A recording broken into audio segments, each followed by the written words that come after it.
বাবু দরজা খুলতেই চমকে উঠল। সামনে দাঁড়িয়ে বাবুর প্রেমিকা অহনা। বাবু ভয় পেয়ে বাসার চতুর্দিকে তাকিয়ে কাউকে না দেখে বাসার বাহিরে বের হয়ে গেল। বাবু বাহিরে এসে অহনাকে বলল, কি ব্যাপার, তুমি আমাদের বাড়িতে এসেছো কেন? কেন এসেছি তুমি বুঝতে পারছো না? আজ আমাকে পাত্রপক্ষ দেখতে আসবে, পছন্দ হলেই বিয়ে। তোমাকে কতবার বলেছি আমাকে বিয়ে করো বিয়ে করো, কিন্তু তুমি প্রেম করতে পারবে, বিয়ে করতে পারবে না, তাই তো নিজেই চলে আসলাম। দেখো অহনা, তুমি এখন বাড়িতে যাও, আমি কিছুদিনের মধ্যে তোমার বাড়িতে বিয়ের প্রস্তাব নিয়ে যাব। তোমার মতো ভীতু সে কাজ কোনো দিনও করতে পারবে না, তাই যা করার আমিই করব। বলেই অহনা দরজা খুলে বাসার ভেতরে প্রবেশ করলো। বাবু বারবার অহনাকে ডাক দিল, কিন্তু অহনা শুনল না। শেষ পর্যন্ত বাধ্য হয়ে বাবু বাসার ভেতরে প্রবেশ করলো। কিছু সময় পর বাবু, অহনা, বাবুর মা বাবা ও ছোট বোন জোনাকি ড্রয়িং রুমের সোফার উপর বসে আছে। সবার মধ্যে নীরবতা। হঠাৎ বাবুর বাবা মোমিন খান বলে উঠল, তোমার বাবা মা তোমাকে জোর করে বিয়ে দিতে চাইছে, সেজন্য তুমি পালিয়ে আমাদের কাছে চলে এসেছো, কিন্তু এভাবে তো তোমাকে বাবুর সাথে আমি বিয়ে দিতে পারি না। অহনা বলল, আপনারা যদি আমাকে তাড়িয়ে দেন তাহলে আমার গাড়ির নিচে ঝাঁপ দেওয়া ছাড়া কোনো উপায় থাকবে না। বাবুর মা সুফিয়া বেগম বলল, না না, তুমি মরবে কেন? কিন্তু সমস্যা হচ্ছে তোমাকে আমরা ভালো করে চিনি না, জানি না। ফেসবুকে বাবুর সাথে তোমার পরিচয়, তারপর তোমরা কি করেছো তাও জানি না। বাবু বলল, মা বাবা, অহনা খুব ভালো একটা মেয়ে, ও যখন চলে এসেছে তখন আমি ওকে বিয়ে করতে চাই। জোনাকি বলল, আমার ভাবি দেখতে অনেক সুন্দরী। মা বাবা, তোমরা না করো না, আজই ওদের বিয়ে পড়িয়ে দাও। বাবুর বাবা মা আর না করতে পারলো না। বাবুর বাবা বলল, ঠিক আছে, আত্মীয় স্বজনের সাথে কথা বলে এই সপ্তাহের মধ্যেই ওদের বিয়ে পড়িয়ে দেওয়ার ব্যবস্থা করব।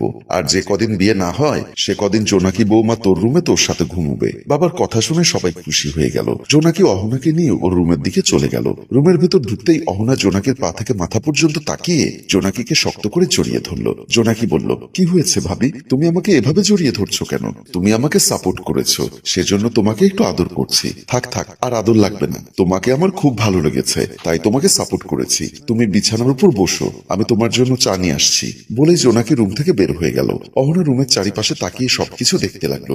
এমন সময় বাবু বারান্দায় দাঁড়িয়ে হাত ইশারায় অহনাকে বারান্দায় ডাকলো। অহনা মনে মনে বলল, কি ব্যাপার, ও আমাকে ডাকছে কেন? নিশ্চয়ই খারাপ কোনো মতলব আছে। প্রথমে অহনা যেতে চাইল না, কিন্তু বারবার বাবু অনুনয় বিনয় করছে দেখে অহনা আস্তে আস্তে বারান্দার দিকে চলে গেল।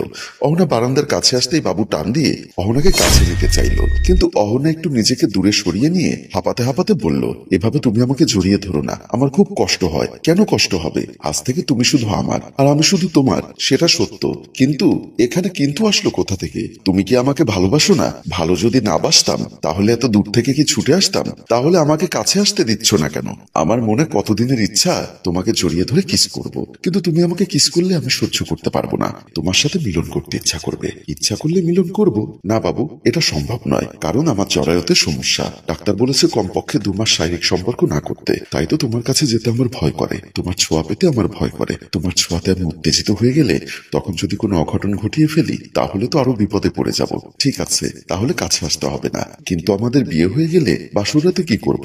বাবু, তুমি কি পারবে না আমার জন্য 2 মাস অপেক্ষা করতে? অবশ্যই পারবো, কেন পারবো না? তুমি আমাকে ভালোবেসে যদি এত দূর থেকে চলে আসতে পারো তাহলে আমি তোমার জন্য 2 মাস অপেক্ষা করতে পারবো। এমন সময় জোনাকির ডাক শুনে অহনা তাড়াতাড়ি রুমের দিকে চলে গেল। বাবু মনে মনে বলল, তোমার ছবি দেখে তোমার প্রেমে পড়েছি, তোমাকে ভালোবেসে ফেলেছি। কদিনের মধ্যে তোমাকে বউ হিসাবে পাবো। 2 মাস তো খুব কম সময়, আমি তোমার জন্য 2 বছরও অপেক্ষা করতে পারবো।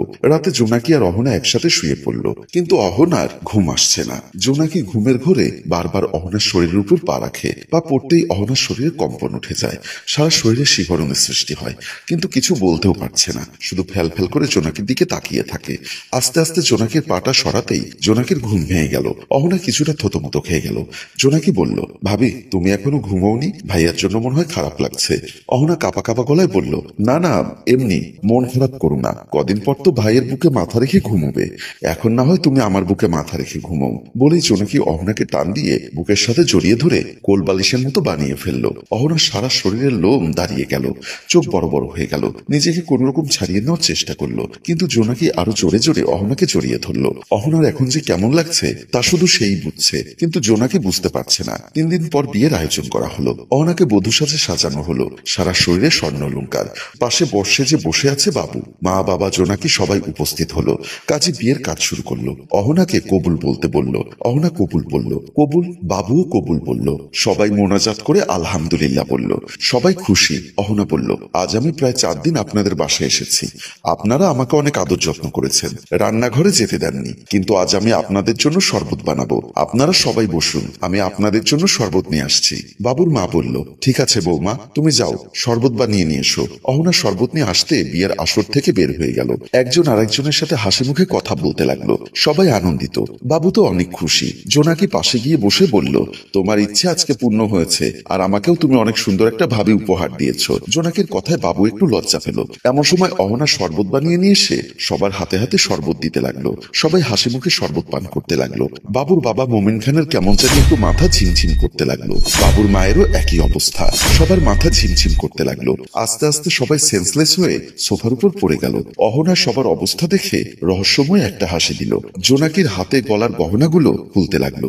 তারপর আস্তে আস্তে শাশুড়ির দিকে গহনা খোলার জন্য হাত বাড়ালো। কিছু সময় পর দুটো ব্যাগ নিয়ে অহনা ডানে বামে তাকিয়ে আস্তে আস্তে সিঁড়ি দিয়ে নামছে। হঠাৎ দারোয়ান সাইফুলের সামনে পড়ে গেল। অহনা থতমত খেয়ে গেল।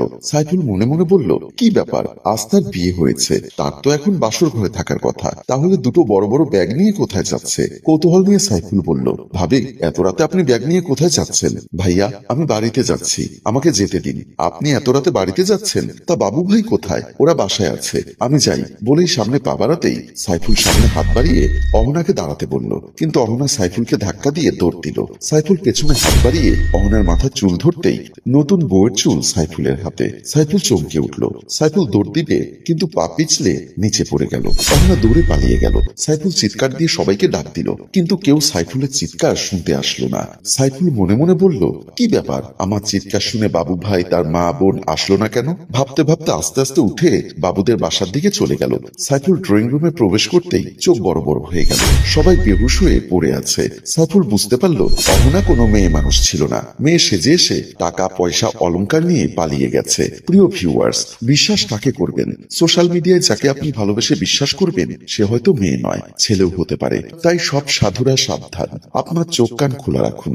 এমন অনাকাঙ্ক্ষিত ঘটনা আপনার সাথেও হতে পারে। গল্পটি ভালো লাগলে লাইক, কমেন্ট ও শেয়ার করুন। গল্পটির রচনায় ফেরদৌস অপু, পরিচালনায় মৃদুল। ধন্যবাদ।